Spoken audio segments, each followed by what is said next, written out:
Il y a maintenant quelques mois, Hoyoverse nous faisait part en images de leur nouveau projet de jeu vidéo basé sur une nouvelle licence créée toute pièce. Un jeu au regard de combat dynamique et nerveux, sans règles ni loi contre un nombre parfois exagérant de monstres de toute taille.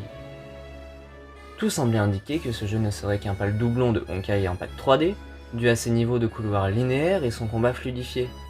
Mais Hoyoverse, ayant une carte en main pour s'approprier un genre encore bien niche au niveau des jeux AAA, ne nous fit pas attendre pour libérer la première bêta de gameplay.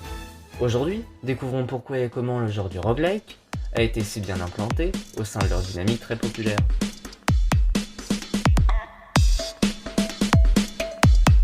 Zoneless Zero nous plonge sans attendre au sein d'un petit quartier de la Nouvelle Eredue. Notre mission, combattre et réduire à néant les nombreuses failles qui se sont créées près de ce site pour en venir à bout.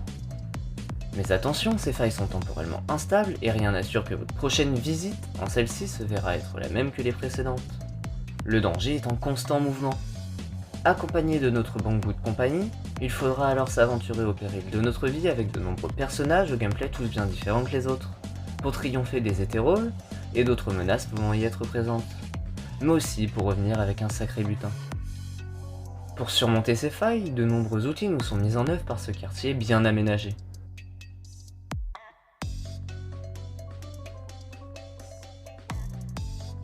Répartis en plusieurs factions bien différentes, jusqu'à aujourd'hui le nombre des personnages s'élève jusqu'à 12. 12 façons de jouer uniques selon votre préférence mais aussi leur performance. Disponibles dès le début du jeu, Unbi, Nicole et Billy nous seront nos compagnons de cœur dès le début de l'aventure. Les missions au sein des failles se jouant alors avec 3 personnages différents. Il faudra bien synergiser et allier les différentes armes et talents disponibles au mieux pour défaire les obstacles. Chaque personnage a son niveau propre et bien sûr, qui va de pair, son élévation. Les ressources étant dissimulées au sein des failles, il faudra alors régler avec parcimonie notre utilisation de celles-ci. Leur niveau influencera donc leurs statistiques pour toute la suite de l'aventure, facilitant alors ou nous égalisant aux difficultés des failles rencontrées. Votre équipe étant maintenant prête, l'heure est l'heure de plonger au sein de votre première faille.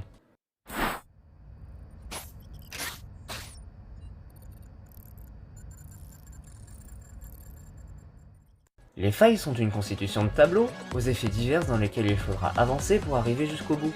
Chaque chemin est différent et aléatoire, qui sait ce qui se réserve derrière cette étrange télévision.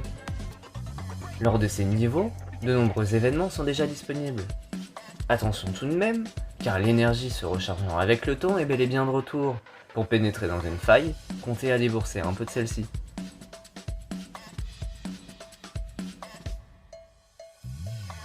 Celle-ci nous transporte en périphérie de la ville, entourée de nombreux hétéroles, laissés pour compte avec nos 3 personnages pour le combat. Le but étant de vaincre tous les ennemis présents dans cette zone, c'est alors que le choix de notre équipe va nous être crucial. Rythmé par un système de combat nous faisant penser à Honkai Impact 3D, le jeu nous propose alors notre attaque classique définie par un moveset unique à chacun, notre compétence active, le gros du personnage qui permettra d'infliger de lourds dégâts, mais aussi pour certains des états passifs à intervalles réguliers. Cette compétence semble avoir un temps de recharge très incertain qui dépend donc de la situation. Le sprint, nous permettant d'éviter les attaques nous arrivant dessus. Attention par contre, dans Zoneless Zero, il n'est pas question d'esquive parfaite. À nous donc de les jauger pour éviter au mieux les dégâts. Une nouveauté, la compétence de combo. En effet, un système de combo sur les ennemis est aussi présent. Plus nous attaquons le même ennemi, plus sa charge de combo augmentera, ce qui au final, quand elle sera complétée, déclenchera un étourdissement de celui-ci. Amener un coup critique sur un ennemi étourdi vous débloquera alors l'accès à votre compétence de combo qui se présentera sous la forme d'un QTE. Et pour finir, notre compétence ultime, celle-ci se chargera naturellement en fonction de vos attaques de combo et vos esquives, parfait d'une magnifique animation unique à chacun.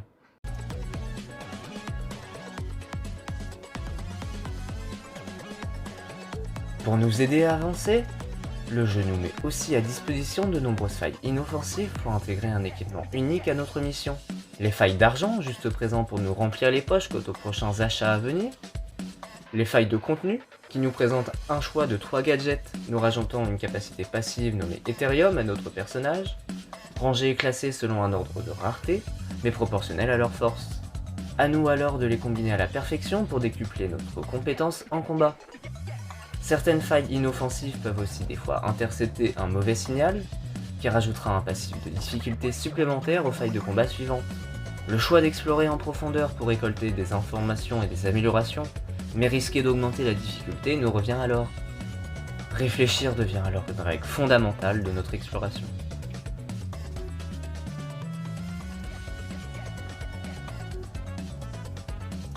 L'argent accumulé lors de nos différentes actions peut être dépensé à l'intérieur de la faille de commerce, nous proposant alors le choix de plusieurs Ethereum à un prix variable. Ceux-ci peuvent être de toutes classes, et donc peuvent être en conséquent de très bons achats pour la suite de l'exploration.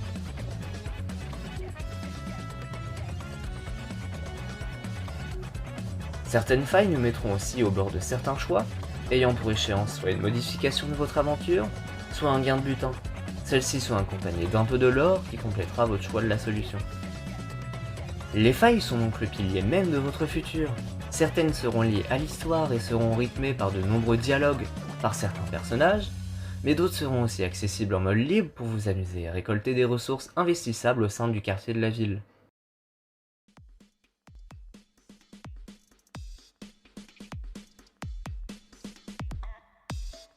Ce quartier nous sera bien utile dans l'évolution de nos personnages. De nombreux outils nous sont disponibles pour nous aider et dépenser tout le butin amassé lors de nos explorations au sein des failles.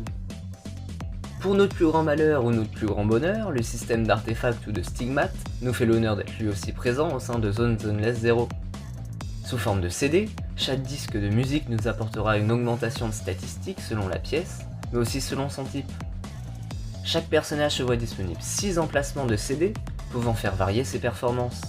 Le système d'alliance de 7 est toujours aussi présent, proposant un bonus supplémentaire à 2 pièces de la même équipe et à 4 pièces d'une même équipe identique. Malheureusement, l'obtention de ces CD est un peu controversée. En effet, contrairement aux autres jeux d'Hoyoverse, ce n'est pas en parcourant des niveaux que ceux-ci nous sont attribués, mais bien par un simple et pur système de gacha. Nous distribuons alors aléatoirement par un tirage au choix soit 10 ou soit une pièce de CD. L'obtention de ces CD parfaits risque d'être encore plus pénible qu'à la normale. A contrario, une fonctionnalité de désenchantement des CD est disponible, nous permettant de nous débarrasser à plus petit prix des pièces qui nous seront alors inutiles. Quoi de mieux que de récupérer ses forces entre chaque infiltration au sein des failles? Le ramen est là pour ça. En effet, en échange de quelques pièces de monnaie, le chef vous préparera de bons repas parmi une large carte, ce qui a pour effet de vous requinquer d'un bonus de statistiques pour les 3 prochaines expéditions.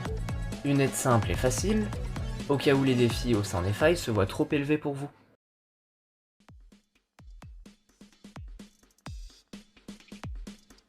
Le vidéo club s'apparente aux expéditions de Genshin Impact. En effet, plusieurs personnages que vous rencontrerez pendant la visite de la ville viendront se ressourcer au sein de ce vidéo club. A vous alors de choisir le film qui correspond le mieux à leurs attentes et à leur goût, en discutant un peu avec eux, en quête d'informations.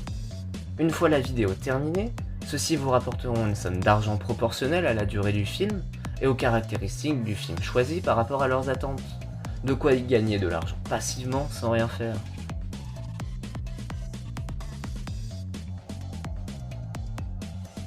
Le fourre-tout est le magasin central du jeu. On y trouve de tout et de tout. Des objets pour l'élévation des personnages, de l'XP pour les CD, des bonus. Je ne suis pas vraiment sûr de la finalité de ce magasin, car c'est aujourd'hui l'un des seuls moyens d'obtention des personnages, sachant qu'aucun modèle de gacha pour leurs acquisitions est disponible. Ce qui je pense va être modifié par la suite dans les prochaines bêtas, car Zone Zoneless 0 se prévoit comme un jeu free-to-play, comme ses prédécesseurs. Le modèle économique va donc sûrement être implanté dans le futur. Ce magasin en reste tout du moins notre point relais central de l'Eridu en cas de besoin.